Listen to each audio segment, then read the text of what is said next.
Good morning বন্ধুরা, সবাই কেমন আছো? আশা করি ভালো আছো। আজকে হলো বুধবার, এখন বাজে সকাল 7টা।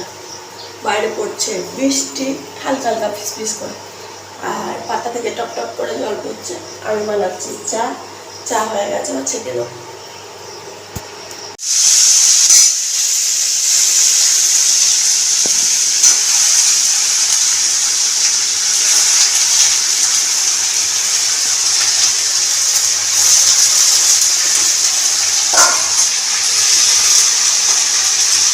এদিকে চাপিয়ে দিয়েছি পুঁই শাকের চচ্চড়ি, এদিকে ইন্ডাকশানে হচ্ছে ভাত।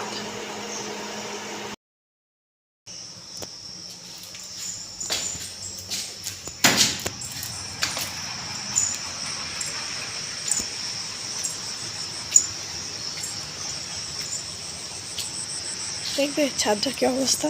ঝড় আসবে বলেছিল আমার ছেলে, তার জন্য ভয়ে সব টব দেয়াল থেকে নামিয়ে দিয়েছি নিচে। এই টবগুলো সব দেয়ালের উপর ছিল। কি অবস্থা দেখো আমার ছাদ বাগানটা, সব জলে জল। কি অবস্থা। বাগানে এলাম, একটু দেখলাম, গাছপালাগুলো দেখে মনটা খারাপ হয়ে গেল। সব স্যাঁত স্যাঁত করছে, ভিজে, ছাদে দাঁড়ানো যাচ্ছে না। আর একটা ওই বাগান বিলাস মানে কাগজ ফুলে করতে দিলাম, ডাল ভেঙে একটা গাছ করতে দিলাম বারান্দায় লাগাবো বলে। আমি ডাল ভেঙে গাছ করেছি, অনেক গাছই হয় আমার হাতে, তো ডাল ভেঙে ঠিকঠাক লাগাতে হবে, তাহলে কিন্তু হবে। দেখো এখানে লাগালাম টিনে, অনেক জায়গায়। কালকে ওই কাগজ ফুল পাতাবাহারগুলো ঝড় পাতাবাহারগুলো দিয়েছি গাছ করতে। কিরম হাওয়া দিচ্ছে দেখো,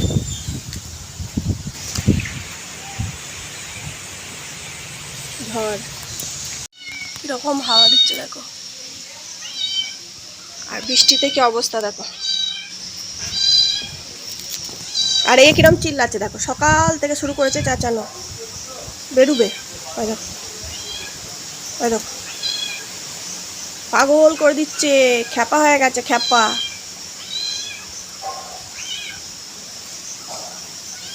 নিজেরও মাথা খারাপ হয়ে গেছে, সবারই মাথা খারাপ করে দেবে। ওই দেখো, ওই দেখো, ওই দেখো কি কাণ্ডটা করছে। দেখ এতক্ষণ বারান্দায় ছিল, বেরুবার জন্য ছটপট করছিল, বার করে দেওয়া হয়েছে। এখন কি করবে কি জানি, মানে পাড়ায় প্রায় ঘুরে বেড়াবে বোধহয়।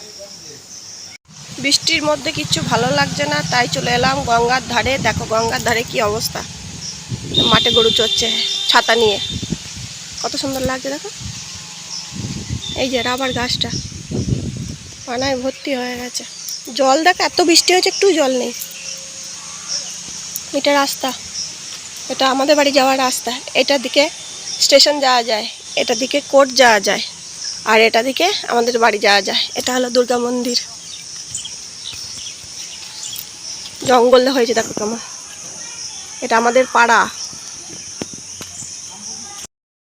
বৃষ্টির মধ্যে বাড়িতে ভালো লাগছে না, রান্না হয়ে গেছে আমার, তাই জন্য একটু দেখতে এলাম সব, মানে বৃষ্টির মধ্যে বাইরের পরিস্থিতি কেমন, বাইরের আবহাওয়া কেমন।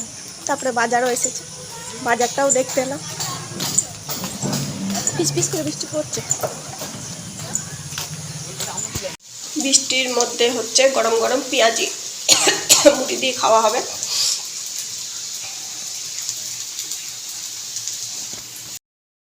কি খাবো মুড়ি দিয়ে ভাবতে ভাবতে ভাবলাম পেঁয়াজ যখন আছে, বৃষ্টি যখন পড়ছে, গরম গরম পেঁয়াজি করি। বৃষ্টির মধ্যে খিচুড়ি খেতে ভালো লাগে, কিন্তু আমাদের যেহেতু সকালবেলা অফিসের ভাত, আমরা খিচুড়ি খাওয়া হয় না। তাই আমি বাপের বাড়ি গেলে মাকে বলি যেই জিনিসগুলো আমি খেতে পারি না, সেই জিনিসগুলো করবে।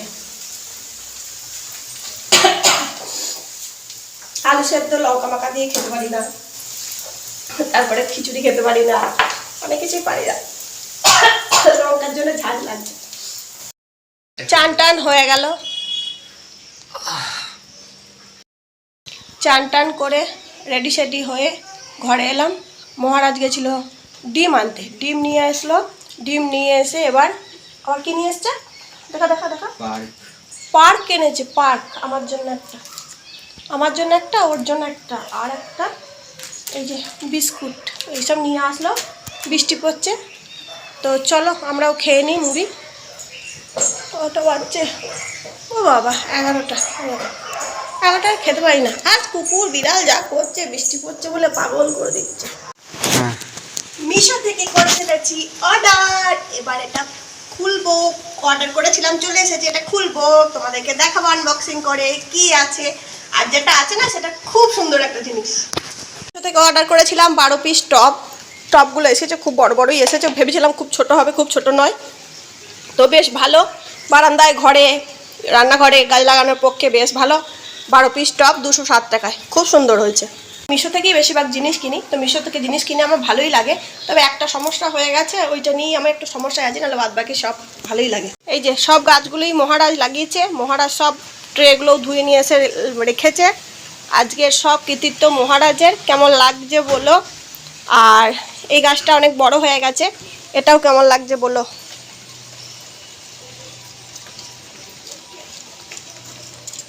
এটা কিন্তু মানে অনেক দিন লাগিয়েছি, খুব দিন নয়, 1 মাসের গাছ হবে হয়তো, অন্য টবে ছিল। তো এই গাছটা বেশ ভালো হয়েছে, দেখো কত দূর অবধি উঠেছে। তো দেখো এই গাছটাও ঝুড়ি নেমেছে। এটা পান গাছ, এটা মানি প্ল্যান্ট গাছ, এটা পাথরকুচি গাছ, এটা জেড প্ল্যান্ট, এটা পুদিনা পাতা, ওটা স্নেক প্ল্যান্ট, ওটাও স্নেক প্ল্যান্ট। এই গাছের নামটা আমি এখন ভুলে গেছি, বলতে পারছি না। তো একটা গাছও আমি কিন্তু কিনিনি, এইখানে যে গাছ কোটা আছে সেটা একটাও কিনিনি। টপ কোটা কিনেছি, টপ কোটা কিনে লাগিয়েছি। আর ছাদেও গাছগুলো সব কেনা, এইগুলো আমাকে পাশের বাড়ির বৌদি দিয়েছে, তো ওইগুলোই লাগিয়েছি। ভাল লাগছে, ভাল লাগছে। বসে বললাম, আমি যখন বসেছিলাম উঠবে আসতে করে গাছ লাগানো করালো। আর মহারাজ এবার চান করে বসে বললে, এবার বলছে আমাকে চা করো। আমার বসার টাইম হবে না, বুঝলে।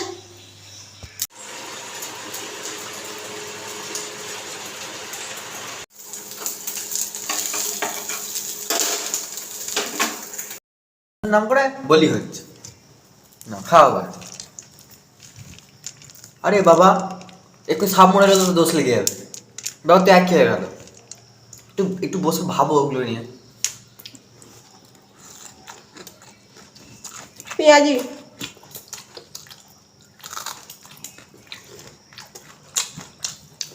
মাছের মাথা দিয়ে পুঁই শাক,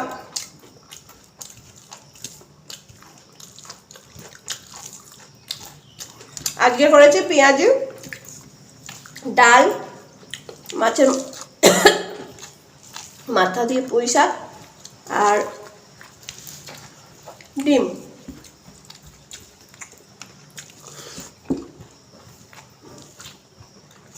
এখন বাজে 2টো।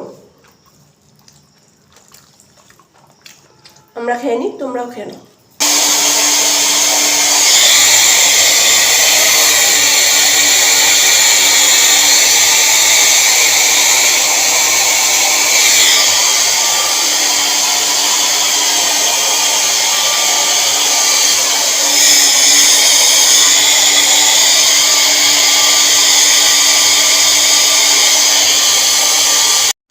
আজকে চুলটা শ্যাম্পু করেছি, কিন্তু এত বাজে আবহাওয়া, দেরিতে করেছি শ্যাম্পুটা। দেরিতে বলতে খুব দেরি নয়, তবে দেরি হয়েছে যেরকম করি।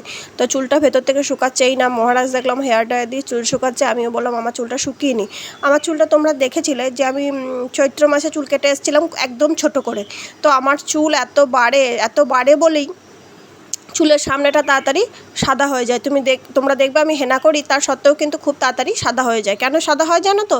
যত চুল বাড়বে মানুষের তত তাড়াতাড়ি সাদা হবে।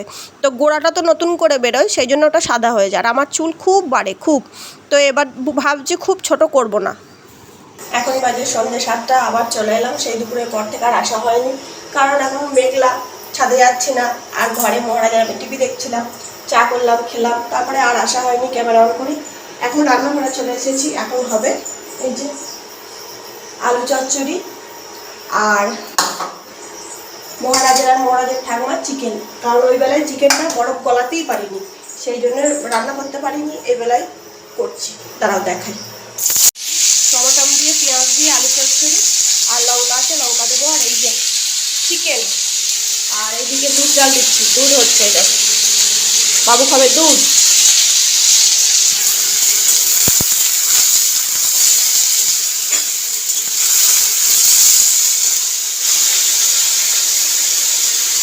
দিয়ে দিলাম তেল, চিকেনটা একটু হালকা করে ভেজে নেবো।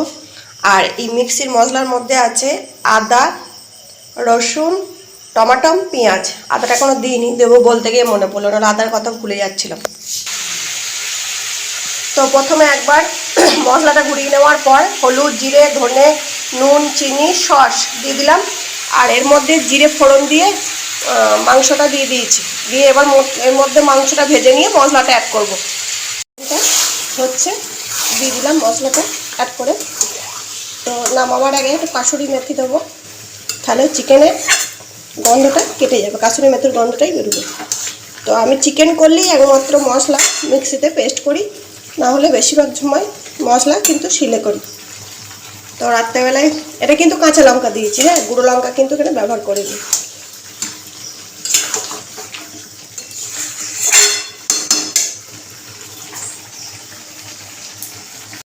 রান্নাঘর এমন একটা জায়গা যেখানে তুমি যতবার আসবে আর যতবার রান্না করবে, যতবার ব্যবহার করবে, ততবার নোংরা হবে, ততবার পরিষ্কার করতে হবে।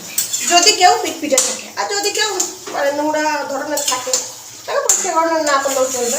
তবে আমি আবার কেমন রান্না করতে করতে এরমভাবে মুছতে থাকি, এরমভাবে মুছতে থাকি। আর যাই হাতে ছেঁকা লাগে আবার ছেঁকা দুদিন থাকে, ভালো হয়ে যায়, আবার মুছি, এই করতে থাকি। তো জানি না মাংসটা কেমন হবে। গরম মশলাও এখন মিট মশলাও এখন অ্যাড করিনি। মিট মশলা, কাসুরি মেথিটা এক কটার আছে, একটু হোক, ঢাকা দেবো। মহারাজ বলেছিল মা দিনের বেলায় খাবো, তা দিনের বেলায় খুব একটা চিকেন খেতে ভালোবাসে না, 1-2 পিস খায়। তো দিনের বেলায় এত বরফ ছিল, গললই না, ঠান্ডা আবহাওয়া তো বরফটা গলতেই চাইছে না। অনেক কষ্ট করে বরফটা গললো, তারপরে সন্ধ্যেবেলা জল ঢেলে রেখে করলাম। চিকেনটা রান্না করার পরে চিকেনটা খেতে খুবই সুন্দর হয়েছিল। তোমরা এরকমভাবে রান্না করে দেখো। আমি ফ্রিজে রেখে দিয়েছিলাম, সেহেতু ফ্রিজ থেকে বার করার পর চিকেনটাকে একবার তেলে ফ্রাই করে নিয়েছিলাম, তারপরে ফ্রাই করার পরে চিকেনটা রান্না করেছিলাম। ওগুলো সব কাঁচা জামা কাপড় রান্না করেছিলাম, দিয়ে তারপরে মশলাগুলো অ্যাড করেছিলাম। অসাধারণ হয়েছিল। আর কাসুরি মেথি একটু দিয়েছিলাম শেষে, কাসুরি মেথি আর মিট মশলা এই দুটো অ্যাড করেছিলাম। তোমরাও করে এরকমভাবে খেয়ে দেখো। আর গরম গরম রুটির সাথে গরম গরম চিকেন খেতে ভালো লাগে। তো চলো আজকের মতো ভিডিওটা এখানেই শেষ করছি। সবাই ভালো থেকো, সুস্থ থেকো, নিজের শরীর খেয়াল রেখো, টাটা।